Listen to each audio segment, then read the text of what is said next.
faz parte, porque a gente depende do Senhor e a palavra é dele. Então, nesta noite, eu não pretendo me demorar. Eu sempre falo que a gente tem que ser breve para deixar o Espírito Santo fazer o que ele tem para fazer. Amém? Então, eu sempre falo, Senhor, dá medida, a gente fala demais. Mas o Senhor vai nos dar medida nessa noite. Abra aí a sua Bíblia em 1 Samuel, capítulo 1. Amém? Nós vamos ler aqui alguns versículos. E Deus vai falar muito conosco aqui nesta noite. Porque nós oramos para que isso aconteça. Amém? Todo mundo achou aí? Vamos colocar aqui? Não? A gente está acostumado, agora tudo é no telão, né? Ou então no celular, né? Muita gente ainda coloca lá no celular. Eu tenho 2 versões da Bíblia no celular, não tem problema nenhum com isso. Mas eu amo a Bíblia de papel, viu, irmãos? Sou apaixonada pela Bíblia de papel. E mesmo lá na igreja, a gente leva, tá lá acompanhando o telão, mas a gente abre a Bíblia, não tem jeito. Então você que tem sua Bíblia de papel aí, abra também. 1 Samuel, capítulo 1. Nós vamos ler aqui apenas do versículo 1 até o 8. Amém? Já quero pedir desculpa aos irmãos aí dessa voz robótica que eu tô. Mas foi um resfriado aí que eu tive, muito forte. Ainda tô me recuperando. Mas então a voz não tem jeito, tá rouca. Amém? Então vamos à leitura? Eu gosto que a igreja leia a Bíblia comigo. Amém? Porque aí todo mundo fica centrado, aí ninguém se distrai. Então eu vou ler o versículo, vocês lêem o seguinte, assim a gente vai até o versículo 8. Os pais de Samuel. Havia um homem da tribo de Efraim chamado Eucana, que vivia na cidade de Ramá, na região montanhosa de Efraim. Ele era filho de Jeroão, neto de Eliú, bisneto de Tou e trineto de Zuf. 2. Eucana tinha 2 mulheres, Ana e Penina. Penina tinha filhos, porém Ana não tinha. Todos os anos Eucana saía da sua cidade e ia a Siló a fim de adorar e oferecer sacrifícios ao Senhor Todo-Poderoso. Ofni e Finéias, os filhos de Eli, eram sacerdotes do Senhor Deus em Siló. 4. Cada vez que Eucana oferecia o seu sacrifício, ele dava uma parte para Penina e a outra para todos os seus filhos e filhas. Mas para Ana ele dava 2 vezes mais. Eucana amava muito, embora o Senhor não permitisse que ela tivesse filhos. 6. Meninas provocavam e humilhava Ana, porque o Senhor não permitia que ela tivesse filhos. Isso acontecia ano após ano. Sempre que iam ao santuário do Senhor, Penina irritava tanto Ana que ela ficava só chorando e não comia nada. 8. Um dia o seu marido Eucana lhe perguntou: Ana, por que você está chorando? Por que não come? Por que está sempre triste? Por acaso eu não sou melhor para você do que 10 filhos? Amém? Vamos parar por aí, em nome de Jesus.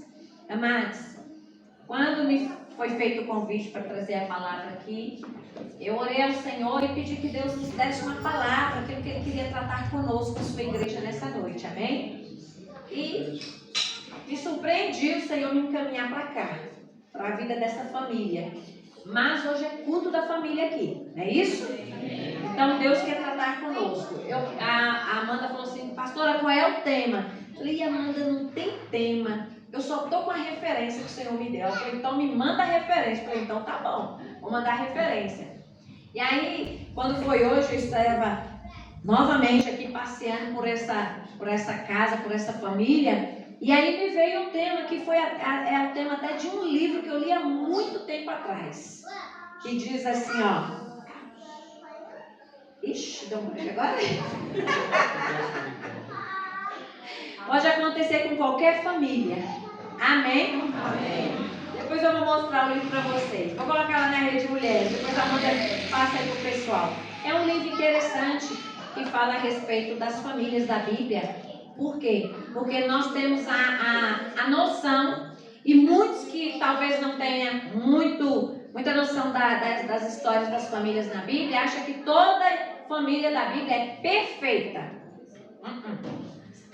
Desculpa te desapontar, mas não é. Foram famílias que Deus tratou para cumprir o propósito dele. E aí se tornaram quase perfeitas. Amém? Amém. Então, irmãos, eu quero falar a respeito dessa família aqui. Eucana parece ser um nome feminino, mas não é. É um nome masculino, é um nome que foi dado ao marido de Ana. Então aqui já fala claramente, bem no primeiro versículo, havia um homem da tribo de Efraim chamado Eucana, que vivia na cidade de Ramá, na região montanhosa de Efraim. Ele era filho de Jeroão, neto de Eliú, bisneto de Tou e trineto de Zuf. E aqui já está dizendo que ele já vem de uma linhagem de Levi, da tribo de Levi. Amém? E a gente vai ver que lá na frente isso teve uma importância muito grande. Por isso é importante você conhecer a sua família, conhecer lá os seus antepassados, saber a história dos seus pais. Eu sempre gosto de frisar muito a respeito disso, porque às vezes os filhos não têm muita paciência de conversar com os pais, de conhecer a história dos pais. E eu quero te dizer uma coisa, a história dos seus pais é a sua história, que futuramente vai ser a história dos seus filhos e dos filhos deles. E é muito triste quando algum filho pergunta: pai, como eram os meus avós? Onde eles moravam? Como era a história? E aí você não sabe nada. Precisamos conhecer a história dos nossos antepassados, conhecer a história dos nossos pais. Se você não tem esse costume, quebra isso, em nome de Jesus. Um dia puxa uma conversa lá com seu pai, ou com a sua mãe, ou com seus avós.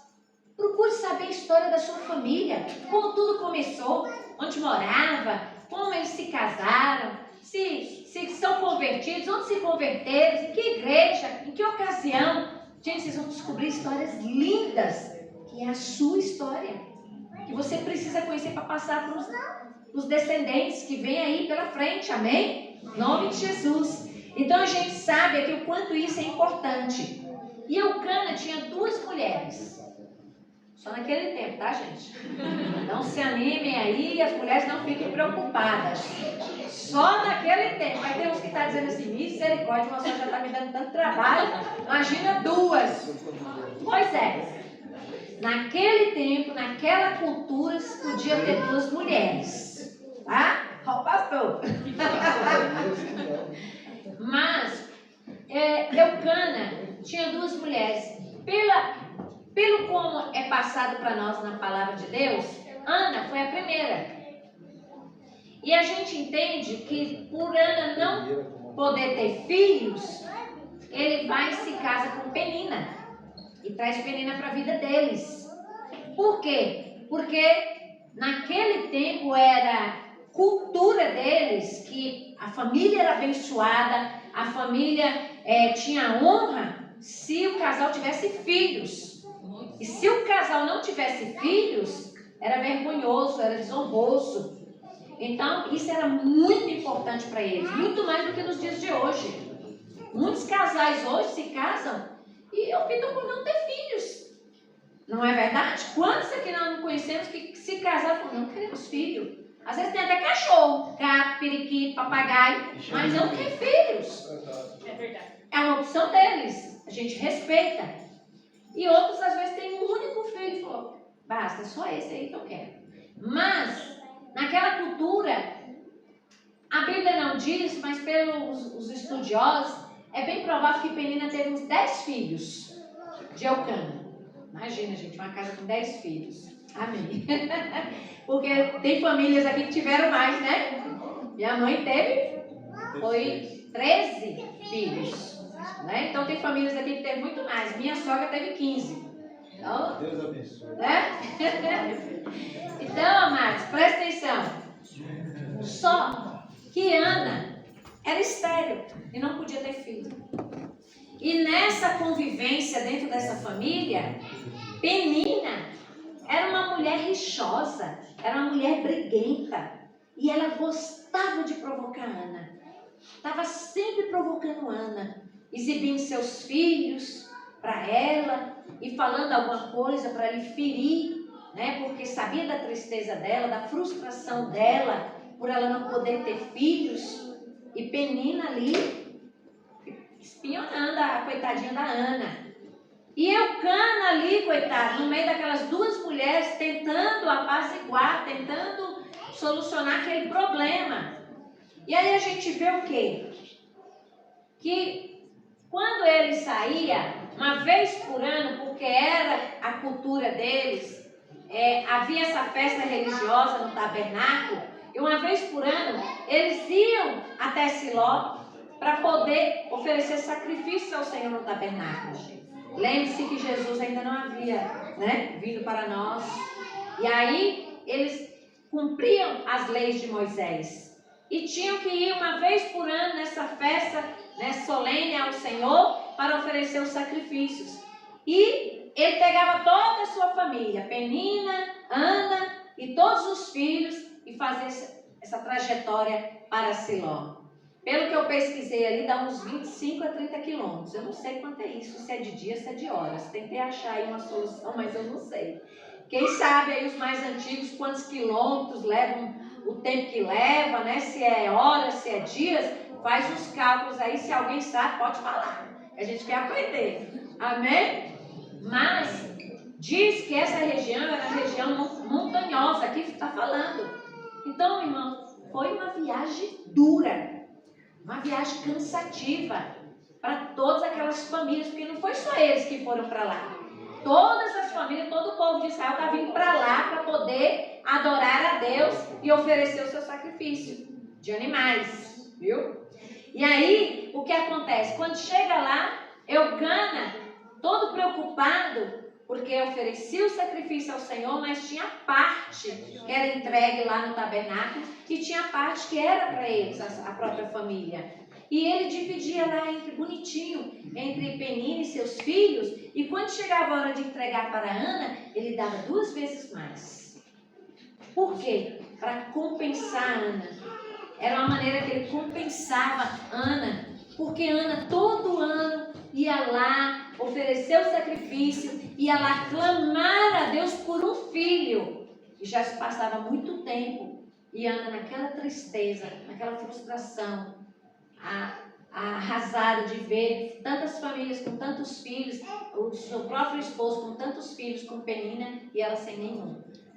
Resumindo essa história, a gente vê aqui o quê?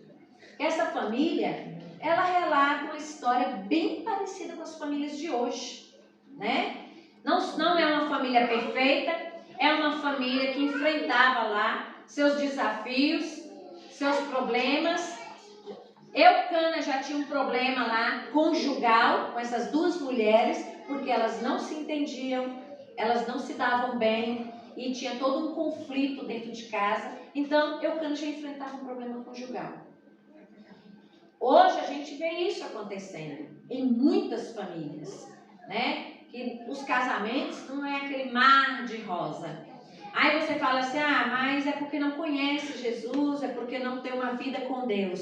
Desculpa eu te decepcionar mais uma vez, mas até aquele que conhece a palavra de Deus, até aquele que serve a Cristo, também tem seus desafios dentro do casamento. Amém? Por quê? Porque somos seres humanos. Ninguém é igual a ninguém. Você tem o seu gosto, você tem a sua opinião, e isso pode te causar divergências com a sua esposa ou com o seu esposo. Isso pode causar alguma coisa dentro de casa que pode um dia você estar com conflito. Ou é só eu? Não. Opa, que susto. Todos nós enfrentamos divergências dentro do casamento. Problemas dentro do casamento. Agora, o que não é normal, não é natural, é justamente isso. Se acomodar com aquele problema, achar que aquilo é normal, aquilo é natural, ou ignorar e vida que segue. Opa, nenhum dos dois. Por quê? Porque Deus criou a família. E o que Deus criou é para ser bem sucedido. É para ser quase que perfeito nessa terra. Só não é mais perfeito porque nós seres humanos estragamos. Mas da parte de Deus é para ser perfeito. Eu digo isso porque antes de eu me converter ao Senhor, quando eu vim para Jesus, eu vivi essa trajetória de um casamento de aparência. Um casamento que todo mundo olhava e achava que a gente era super feliz. Um casamento que aos olhos dos familiares era tudo bom. Mas quem sabia o que acontecia nas quatro paredes era eu, meu esposo e Deus. E quando eu vim para Jesus, o Senhor mudou a nossa história. Amém? O ano que vem eu vou fazer 40 anos de casada. É uma vida, né? É uma estrada.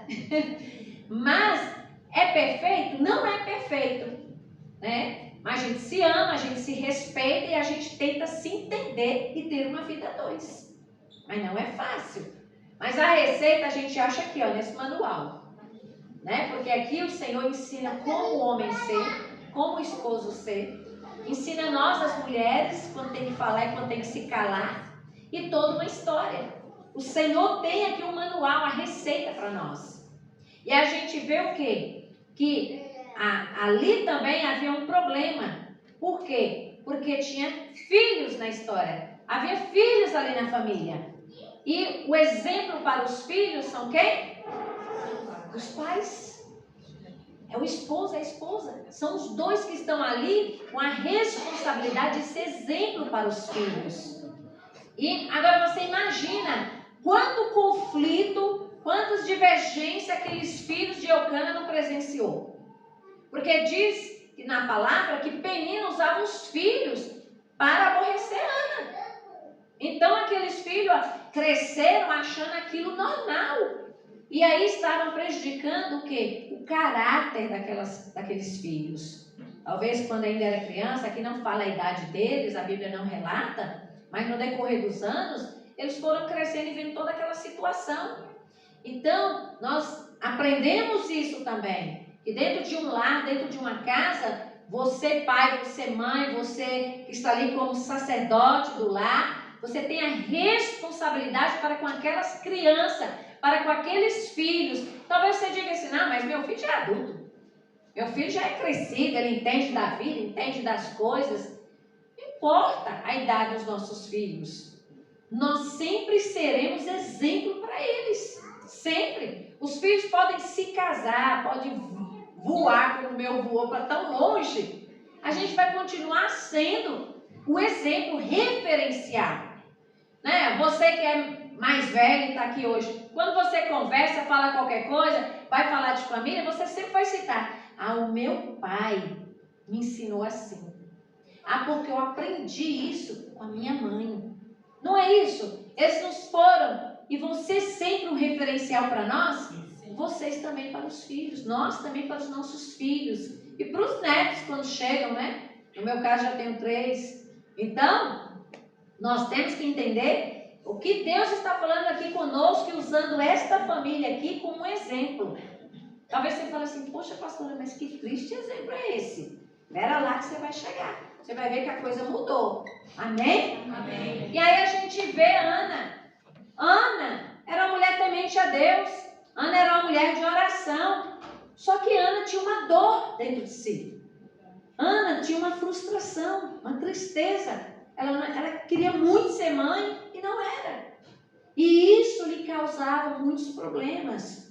Porque Ana relata aqui que quando ela foi para o tabernáculo junto do seu esposo e o restante da família, ela não queria comer, ela só chorava, só vivia triste. Se lá no tabernáculo ela estava assim, imagina o seu dia a dia em casa, né, enfrentando a Penina. Deveria ser muito difícil para Ana. E aí a gente aprende com Ana também. Mas como que pode, né? Pode. Às vezes você vê um casal, você vê uma família, você vê uma mulher, você fala assim, essa mulher tem tudo para ser feliz. Tem carro, viaja, tem roupa bonita, tem isso, tem aquilo, é roupa de grife, vai pro shopping e tal. E não é. Aquela mulher não é tão feliz. Aparentemente sim. Às vezes você vê uma família que você... De repente você descobre algo, surge algo, você fala assim, poxa, eu não imaginava que essa família tinha um problema tão sério, enfrentava algo tão grave, e aparentemente estava tudo bem. Então, a mesma coisa acontecia aqui. Dentro desta família havia muitos problemas, muitos conflitos, muitas frustrações, mas tinha algo importante. Eucana era o nome de Deus. Ana era uma mulher de Deus. Penina, ela pegou uma carona aí.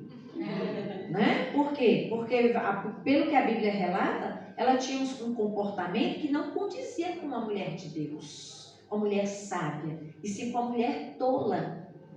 Então, o fato deles irem até o tabernáculo e todo ano estar ali e servir a Deus, reconhecer quem era Deus na vida deles, fez toda a diferença. Por quê? Porque o Cana, mesmo com aquela atitude querendo agradar mais a Ana do que a Penina, que isso acabou trazendo mais conflito entre eles, mas ele amava muito Ana, mesmo Ana sendo estéril. Isso é algo precioso que nós aprendemos também. Talvez hoje você olhe para sua esposa, você olha para o seu esposo, e não é a pessoa perfeita, mas é a pessoa que Deus te deu. É a pessoa que você ama. O nosso pastor lá embaixo costuma dizer assim, depois de 40 anos não tem como mudar. Né? Então, vamos nos conformar. Né? Quem tem mais de 40 anos de casado aí? Deixa eu ver. Oh, maravilha. A Cida, olha, quantos anos, Cida? Vai fazer 41. Amém. Glória a Deus. Então, irmãos, não tem perfeito. Não tem casamento perfeito. Não tem o cônjuge perfeito. Mas se você ama, se você escolheu essa pessoa para viver com ela, então você tem que aprender a lidar com ela. E ó, você vai se surpreender quando você coloca isso diante de Deus. E aí Deus fala assim, o problema é que você também precisa mudar. A sua atitude também tem que ser outra. A gente descobre isso à luz da palavra de Deus. Quando a gente abre o coração e deixa o Espírito Santo falar conosco. E fala assim, poxa vida, mas não é que a minha mulher é assim e tal, meu esposo é desse jeito. Mas olha, eu também estou chata, né? Eu também estou falando demais. Eu estou pegando muito no pé. Então a gente acaba descobrindo que não é do todo que o outro ou a outra está errada. É nós que também estamos contribuindo. Amém? Isso serve também para os filhos, viu? E para os pais com relação aos filhos. E nós precisamos também aprender isso. A olhar. A Bíblia, engraçado, né? Engraçado não, bom, muito bom. Que a Bíblia, como eu falei, é um manual para a família. A Bíblia fala sobre isso, sobre os pais não irritar os filhos. E fala sobre os filhos não desrespeitar e não desobedecer os pais. Então, tem resposta, receitinha aqui para toda a família. E aí o que acontece? Por eles terem esse compromisso com Deus, essa fé em Deus e buscar nele, principalmente Ana, que se prontificou a isso, ela sai de mansinho no momento ali que eles estavam ali comendo a refeição, caladinha, e vai clamar ao Senhor e fazer um voto com Deus. Senhor, se o Senhor me der um filho, eu vou oferecer a vida dele ao Senhor, ele será seu. E ali Deus ouviu a oração de Ana. E Deus lhe atendeu. Ele deu um filho. Amém? Amém. E a gente vê que a história começou a mudar nessa família. Deus começou a mudar tudo que estava acontecendo ali naquela casa, naquela família, em toda a trajetória daquela família. Porque Deus tinha um plano. Deus tinha um propósito para com aquela família. E aí vem quem? O filho de Ana, Samuel, profeta de Deus, que foi usado por Deus para poder trazer restauração à igreja naquela época. Porque aqui fala de 2 sacerdotes, né? Não vou entrar em detalhes sobre eles, que é Ófine e Finéias, os filhos de Eli. Foi um tempo de decadência no tabernáculo. Foi um tempo de corrupção no tabernáculo. E mesmo assim, olha, preste atenção, porque às vezes o diabo planta na mente de algumas pessoas, igreja para quê? Eu vou levar minha família na igreja o quê? Pastor é tudo ladrão, tudo rouba. Fulano lá diz que é crente, olha o testemunho que dá aqui na empresa, olha o testemunho que dá aqui na minha vizinhança. É ou não é? Nós já ouvimos muito isso. Eu já vivi isso, às vezes, antes de me converter, eu olhava e falava, eu vou ser crente nunca. Só que Deus, quando tem um plano, e a gente, quando conhece esse plano, o amor de Deus, a gente se rende. E a gente descobre que aquela pessoinha ruim, Deus trata com ela e pode mudar ela. Amém? Amém. E foi o que aconteceu aqui. Nós conhecemos a trajetória de Eli e de seus filhos, sabemos que lá na frente eles tiveram a oportunidade de conserto com Deus, mas não quiseram, eles morreram por causa disso. Mas Ana, Eucana e muitas outras famílias permaneceram fiel a Deus, independente de qualquer coisa que estivesse acontecendo. Amados, a gente tem que prestar atenção nisso. Deus está te chamando. Deus está chamando a sua família para que haja uma restauração, para restaurar seu casamento, para restaurar a sua casa, para abençoar o seu lar. Então, para de olhar para fulano, para cicrano, para beltrano, olhar os escândalos. A palavra de Deus diz, é lícito que venham os escândalos, mas ai daquele que causa. Deixa o ai lá de Deus para aquela pessoa. É você com o Senhor. É a sua vida que está em jogo. É a vida da sua família. É a sua salvação, a salvação da sua família. Se nós formos olhar para o ser humano, se nós formos olhar para as circunstâncias, nós não vamos chegar até o Senhor. Por quê? Porque o diabo ele veio para roubar, matar e destruir. E o alvo principal de Satanás é as famílias, são as famílias, é o lar. Quantos de nós não enfrentamos lutas no passado, de vez em quando a gente ainda enfrenta ataques do inimigo dentro da nossa casa, ataques contra a nossa família. Às vezes você passa por uma situação de enfermidade, às vezes você passa por uma situação de problema financeiro, ou às vezes você passa até pelo luto, e muitas outras situações, tragédias que acontecem. Mas acontece isso com o crente? Acontece. Por quê? Porque estamos nessa terra, sujeita a tudo. E o Senhor diz, no mundo tereis aflições. Ninguém que conhece a palavra de Deus vai pregar para você um evangelho perfeito, só de alegria e felicidade.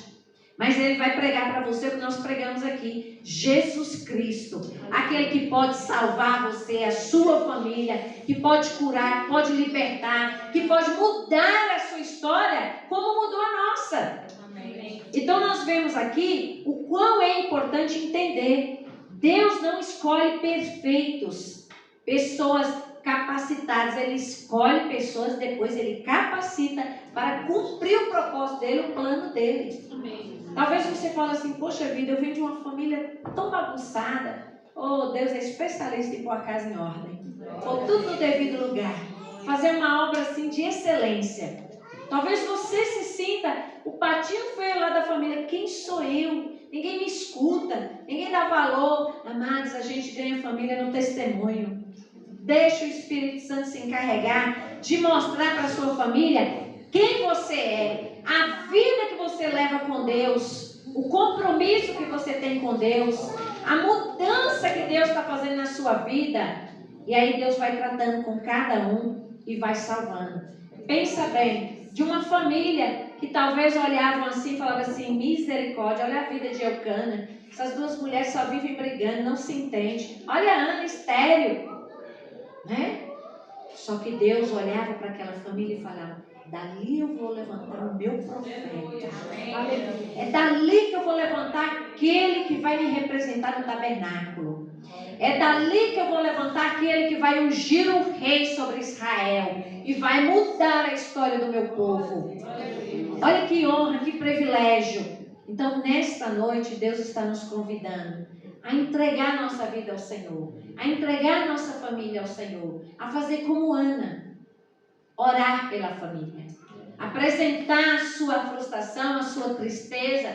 Eu não sei qual é o problema que você está enfrentando na sua casa, eu não sei qual é o problema que você está enfrentando com a sua família, ou de repente é um problema pessoal seu, seja o que for, Deus está aqui, o Senhor está aqui.